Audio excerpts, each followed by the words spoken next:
우리 계속해서 신명기 말씀 보고 있는데, 오늘 말씀은 이제 하나님께서 허락하신 가나안 땅에 들어가서 이스라엘 백성이 살게 될지라도 그곳에서 다시 하나님 앞에 불순종해서 하나님을 떠나고 우상을 숭배한다면 어떤 징벌을 받게 될지, 또 반대로 그렇게 죄를 범한 후에라도 뉘우치고 회개하고 전심으로 하나님을 찾으면 하나님께서 그들을 다시 받아주신다는 두 가지 상반된 그 결과를 보여주고 있습니다. 그들이 불순종했을 때 받게 될 징벌과 그럼에도 불구하고 하나님 앞에 전심으로 다시 돌아올 때 그것을 용서하고 받아주시는 하나님의 자비로운 모습을 보여주고 있습니다.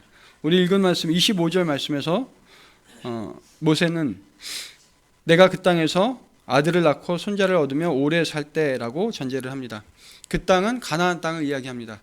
아직 들어가지 못했지만, 아직 정복하거나 점령하지 못했지만 모세는 이스라엘 백성들이 분명히 가나안 땅을 정복하고 심지어 그곳에서 아들을 낳고 손자를 낳고 오래 살게 될 것이라고 단정을 합니다.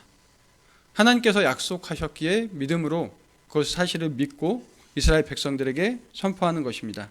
그런데 중요한 것은 그들이 얻은 소유나 그들의 외적 환경이 아니라 그 약속의 땅에서, 하나님께서 허락하신 땅에서 어떻게 살아가느냐, 그들의 삶의 방식이 더 중요합니다. 그래서 단지 땅을 얻었다는 것에서 끝나는 것이 아니라 그곳에서 그들이 하나님 앞에서 어떤 삶의 모습을 취해야 할지를 이야기하고 있습니다. 하나님만을 경외하고 그곳까지 인도하신 하나님을 따라야 할 터인데, 스스로 부패해서, 스스로 인간의 완악한 마음, 타락한 마음, 부패한 마음으로 또다시 우리가 어제 봤던 것처럼 하나님을 멀리하고 이제 좀 살만하니까 이제 하나님이 필요 없고 자기 힘으로 살 수 있을 것 같은 착각에 빠져서 하나님을 떠나서 오히려 자기가 원할 때마다 볼 수 있는, 눈에 보이는 신, 자기가 부릴 수 있는 신을 형상화시킵니다. 하나님의 피조물로 형상을 만들어서 우상을 조각하고 그것을 섬기게 됩니다. 이런 악을 행할 때 하나님께서는 그들에게 크게 진노하시고 그들을 벌하실 것이라고 이야기합니다. 그 끔찍한 징벌에 대한 내용이 26절부터 28절까지 나오고 있습니다. 가나안 땅에 건너갈지라도 거기서 날이 길지 못하고 전멸될 것이라고 26절 말씀에서 이야기합니다. 또 27절 말씀에 보면 여러 민족 중에 흩으시고 쫓아보내고 남는 수가 많지 않다라고 이야기를 합니다. 이 사실은 실제로 아수르나 바벨론 유수를 통해서 이스라엘 백성들이 하나님 앞에서 불순종했을 때 이 예언이 이루어졌습니다. 가장 우리가 눈에 띄는 것은 유태인들이 예수님을 인정하지 않고 하나님의 아들 메시아 예수님을 인정하지 않고 배척했을 때, 적대했을 때 그들이 사방 곳곳으로 흩어져서 자신들의 나라를 잃고 디아스포라로 흩어졌던 사건이 이 말씀을 증명하고 있습니다. 하나님 앞에 불순종할 때, 하나님을 대적할 때 이스라엘 백성들을 흩으시겠다고 하셨던 하나님의 약속을 따라서 이스라엘 백성들을 실제로 여러 세계 민족 가운데서 흩으셨습니다. 그런데 그들이 또 깨닫고 돌아오는 사람들이 있을 때 그들을 다시 모으고 자비로 또 용서하시기도 하셨습니다. 그런데 이런 이스라엘 백성들의 형태가, 삶의 방식이 얼마나 어리석은지 28절에서 이야기를 합니다.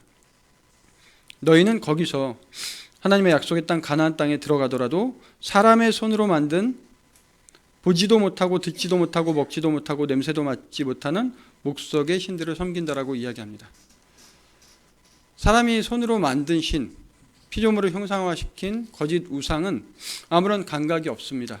거기에 대고 아무리 이야기를 해도 듣지도 못하고 우리가 어떤 행위를 하는지 보지도 못합니다.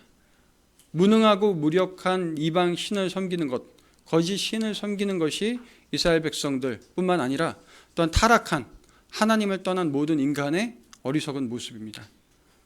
모세는 이 사실을 이스라엘 백성들 앞에 적나라하게 보여주면서 그런 어리석은 짓에 빠지지 말도록 경고하고 있습니다.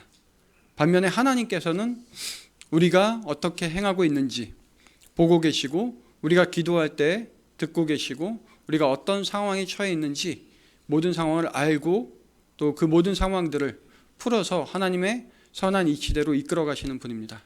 인격적인 분이시고 우리와 대화를 나누시고 우리와 감정을 나누시는 분입니다. 참 하나님이시기에 그 하나님께 우리가 부르짖고 기도하고 하나님을 따라야 할 텐데, 우리 인간들은 하나님이 없어도 살 수 있는 것처럼 우리가 손으로 만든 재물을 섬기기도 하고 우리가 만들어낸 거짓 명예를 따르기도 하고 마치 사람의 눈에 당장 힘이 있어 보이는 권력을 따르기도 합니다. 그런데 권력, 삼일천하라는 말도 있듯이 권력이 얼마나 무상합니까? 우리나라도 참 부끄러운 역사지만 대통령이 한번 바뀔 때마다 감옥에 가지 않는 대통령이, 고초를 겪지 않는 대통령이 거의 없습니다. 권력이 얼마나 무상한지 보여줍니다. 돈 좀 있다고 하는 많은 재벌가들 자녀들이 삶의 목적이 무엇인지 방향이 뭔지 알지 못해서 마약에 손을 대고 수시로 잡혀갑니다. 분명히 가진 게 충분하고 돈이 있고 재산이 있고 배경이 있고 아무런 부족함 없이 이 세상에서 잘 살 것 같은 그런 자녀들인데 그들에게 신앙을 물려주지 않으면, 하나님을 경외하는 법을 알려주지 않으면 그들은 삶의 목적이 무엇인지도, 자신의 진짜 정체성이 무엇인지도 잊은 채 허탄한 것에 마음을 뺏겨서 자신의 쾌락을 쫓고 손대서는 안 될 마약에 손을 대고 그저 어렵게 살아가는, 바른 생각을 가지고 어렵게 살아가는 이들보다도 더 한심한 모습을 보여주게 됩니다. 그래서 하나님께서는 들어주시고 그들을 감싸주시고 그들을 참으로 인도하실 수 있는 참 한 분뿐이신 자신에게 돌아오라고 이야기하시는 것입니다. 그런데 하나님의 자비하심이 29절부터 그려져 있습니다. 그러나 내가 거기서, 즉 가나안 땅에서, 그리고 하나님을 등지고 배반했던 그곳에서 다시금 깨닫고 내 하나님 여호와를 찾게 된다면, 마음을 다하고 뜻을 다하여 하나님을 찾는다면 하나님께서는 다시 만나 주실 것이다 라고 이야기를 합니다. 하나님은 자비하셔서 사람 같으면 그쯤 되면 정말로 배은망덕한 모습이지 않습니까? 부르짖을 때마다, 힘들다고 할 때마다 하나님 손을 펴서 도와주시고 구름기둥을 보내주시고 불기둥을 보내주시고 홍해를 가르시고 그들의 힘으로는 도저히 이길 수 없는 거인 같은 거인족들을 다 물리칠 수 있도록 하시고 가장 아름다운 땅을 허락하십니다. 그런데 조금 살만하면 그 사이 하나님의 그 모든 인도하심과 베푸심과 자비하심을 잊고 이스라엘 백성들은 또다시 허탄한 신들을 쫓아서 자신의 욕심을 쫓아서 이방 여인들을 따라서 부정한 행위들을 저지르고 하나님을 배반합니다. 한두 번이 아니라 정말 수십 번, 수백 번 이렇게 배반을 합니다. 웬만한 사람이라면 이쯤 되면 정말 매정하게 연을 끊고 떠날 법도 한데 하나님께서는 끊임없이 그들을 버리지 않고 그들을 붙들고 언제라도 그들이 하나님께 부르짖고 진심으로 회개하고 돌아오면 받아주십니다. 마치 다윗이 간음하고 살인한 이후에 진심으로 하나님 앞에 회개했을 때, 금식하며 회개했을 때 하나님께서 용서하신 것과 같습니다. 멸망할 수밖에 없는 니느웨 백성들이 요나의 그 무성의한 전도를 듣고도 마음을 찢고 금식하고 회개하고 하나님을 믿고 하나님께로 돌이켰을 때 그들에게 내리시기로 약속하셨던 징벌을 돌이키신 것과 같습니다. 하나님께서는 너무도 자비하셔서 우리가 부르짖을 때, 심지어 우리의 죄인 된 모습 가운데서도 우리가 여전히 죄를 짓고 영적으로 타락하고 부패한 상황 가운데 있을 때조차도 우리가 진심으로 마음과 뜻을 다해서 하나님을 찾고 회개하고 돌이키면 자비롭게 용서하시는 분입니다. 본문에서 자비라고 표현된 단어가 히브리어 라훔이라고 하는데 이 단어는 자식을 향한 어머니의 연민의 정을 말합니다. 자식이 아무리 못났어도 잘났건 못났건 상관없이 모든 부모가 자녀를 사랑하는 마음에는 변함이 없지만 한결같을 것이지만 그 중에는 자식 중에는 정말 아픈 자식도 있을 수 있고 못난 자식도 있을 수 있습니다. 하지만 어머님은 못난 자식이라고 해서 그 자식을 절대 버리지 않습니다. 오히려 더 그 자식을 위해서 끌어안고 기도하고 눈물 흘리고 성한 자식 10보다도 못난 자식 하나 때문에 가슴 아파하고 그 자식을 끌어안는 것이 어머니의 마음입니다. 그런데 하나님께서 바로 자신의 백성을 향해 가지신 마음이 이것이라고 이야기를 합니다. 자비로운 하나님의 마음, 못난 자식을 향한 연민의 정을 가진 어머니의 마음이라고 이야기를 합니다. 이것은 이스라엘 백성들의 능력이나 노력이나 그들이 이룬 업적이나 성취 때문이 아니라 그들이 회개하고 돌이켜 하나님께 돌아올 때도 그들이 무능함에도 불구하고 전적으로 하나님의 은혜와 하나님의 그 자비하심 때문에 그들을 용서하신다는 사실을 이야기합니다. 그들이 30절 말씀, 이 모든 일이 내게 임하여 환난을 당하다가 끝날에 내가 하나님 여호와께로 돌아와서 그의 말씀을 청종하리니. 그리고 이스라엘 백성은 여전히 끊임없이 하나님을 떠날 것입니다. 하나님께서는 그 사실을 알면서도 이 자비하심으로 인내를 하십니다. 그리고 끝날이 되어서야, 예수님께서 재림하실 그날이 가까워서야 비로소 하나님께로 돌아온다라고 이야기를 합니다.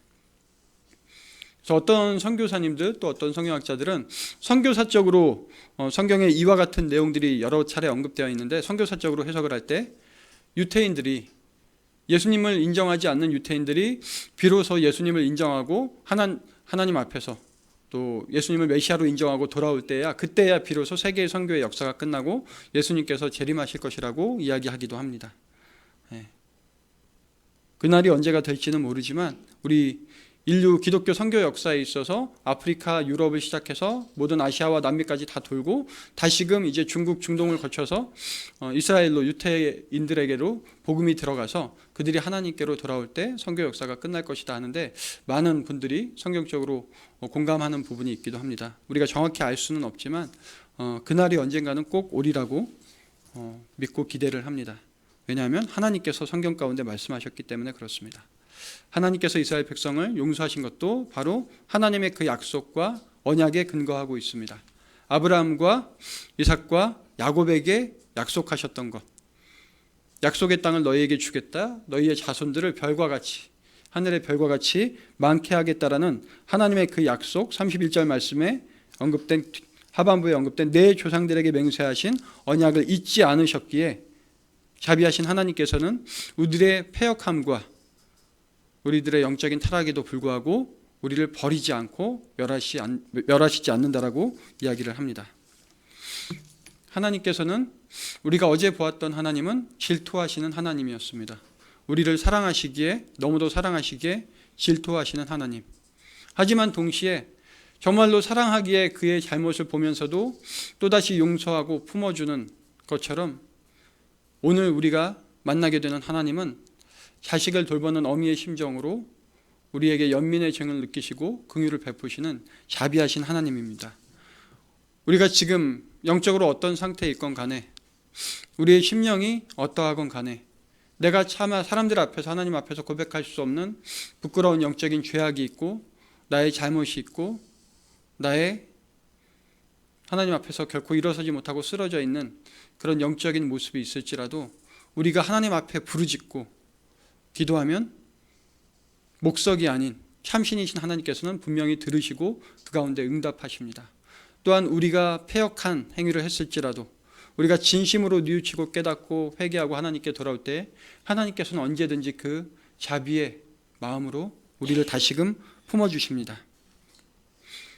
가슴을 찢는 통회함으로 만약 우리 안에 그러한 죄악들이 있다면, 우리 교회 안에 우리가 용서치 못하고 무정하고 하나님보다 높아지려는 마음이 있고 이웃들을 돌아보지 못하고 교회의 본질을 잊고 허탄한 것들을 쫓고 있는 모습들이 있다면, 우리가 다시금 돌이켜서 영적 거울에 비친 우리의 모습을 보고 하나님께로 돌아가서 하나님의 그 자비하심을 구해야 하겠습니다. 우리에게 약속하신 하나님께서는 분명히 그 가운데 응답하시고 우리 신도본 교회를, 또 신도본 교회에 속해 있는 모든 지체들을 하나님의 백성으로 다시금 세우시고 일으켜 주실 것입니다.